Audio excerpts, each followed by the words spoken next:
That is correct. All right. What is the role of restriction enzymes in studying human genome? I just need you to focus on one word for restriction. What object did I take out of my desk drawer? Scissors. Scissors, and what do? Cut. They cut. You look for the answer that's got cutting large DNA molecules into smaller pieces. I have a picture. See my picture? Computer on one side, life sciences junk on the other side. They want to know, what is that field? And it's called bioinformatics. Bioinformatics. Okay, bioinformatics. What did scientists in the human genome, this one's hard and I had to write it into the study guide. They looked all over the DNA and they got to find a site where they think that the gene starts. So it says here, what did scientists in the Human Genome Project in DNA look for in DNA to identify the location of genes? The promoter sites. The promoter sites. So look for the answer that says promoter. That one's hard. I didn't emphasize it. It's number 78. What number is in your study guide? 26. Okay, good. All right, good. All right. This one is in your reading if you do dig and read.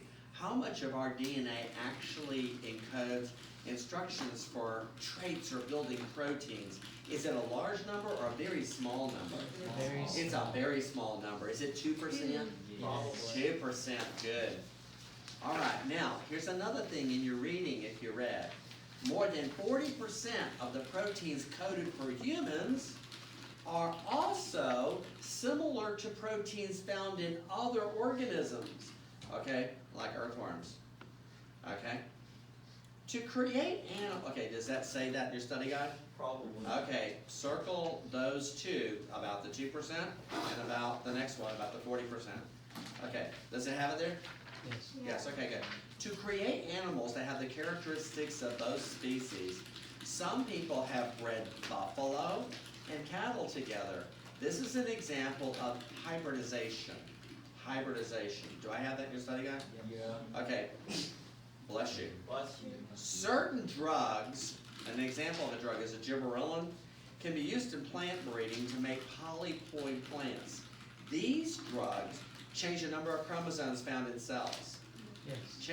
Actually multiply the number of chromosomes, going from diploid to triploid to quadruploid and so on. Actually, it's tetraploid, not quadruploid.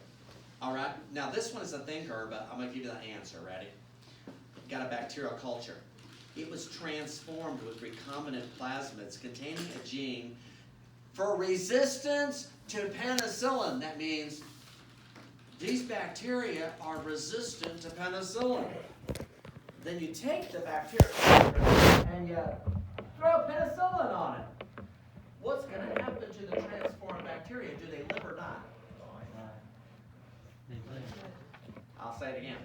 Suppose a bacteria culture was transformed with recombinant plasmids containing a gene for resistance to penicillin. Oh, they live. Oh. The bacteria culture is treated with penicillin. Yeah, yeah. Which of the following statements happen to the new transformed bacteria? Are they going to live or die? They're going to live. Okay, good. They're going to live. Good. Okay, this is an easy one. I got a piece of DNA. What am I doing to it? Wait. Big piece of DNA. What am I doing to it? Am I cutting it? Okay, good. What does it represent? Okay, an enzyme being used to cut DNA. Yes, an enzyme being used to cut DNA. An enzyme being used to cut DNA. Okay. Checking my answer, make sure. Oh, that's it. The process of making changes in the DNA code of a living animal, is that called genetic engineering? Yes. Yeah, it's called genetic engineering. Okay. A DNA molecule produced by combining DNA from different sources, is that recombinant DNA?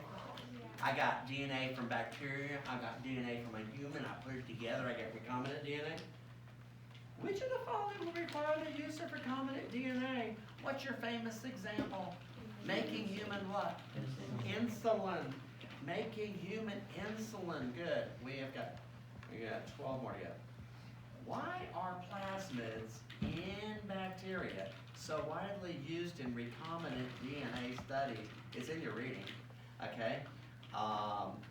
And the answer is they can be used to transform bacteria or change bacteria. They can be used to transform or change bacteria. That's a hard one. Is it in the study guide? Yeah. Circle that. That's considered a hard one. Okay, this one, next one is also hard. Circle it. A plant cell, how do you know if it's successfully transformed?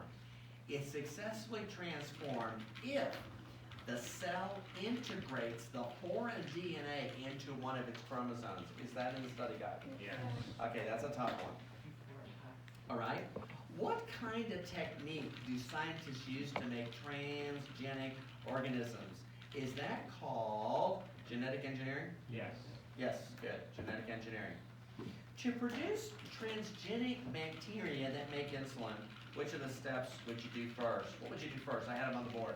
1, 2, and 3. Okay, 2 was gel electrophoresis. What's the first one?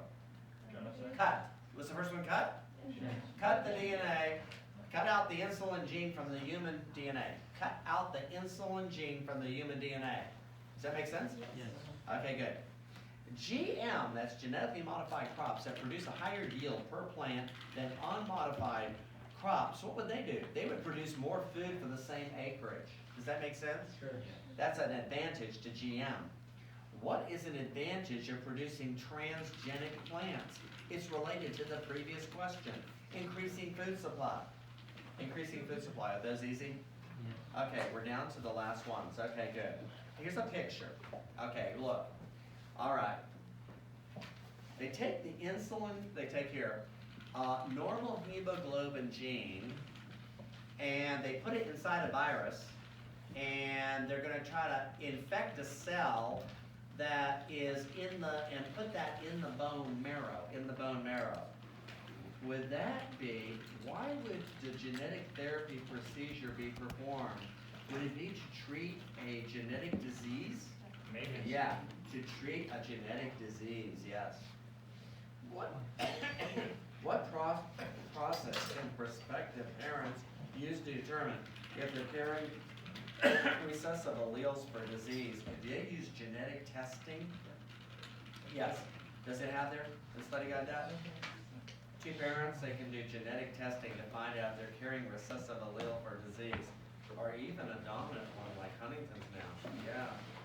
The use of DNA fingerprint relies on the fact that no 2 people except identical twins have exactly the same DNA. Is that okay?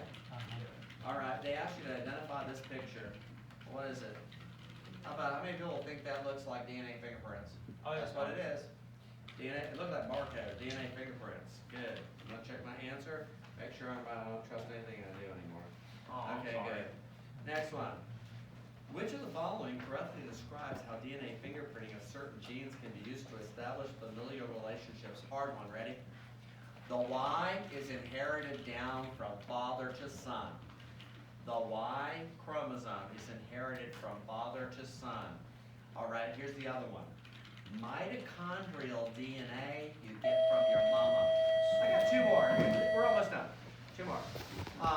Which one of the following is true? The Genetic Information Non-Discrimination Act, it protects only Americans from being treated differently by employers or insurance company. Last one. Which of the following findings is true to support in favor of GM foods? Okay? Farmers who grow GM crops have much higher yields than farmers with unmodified crops. You're done.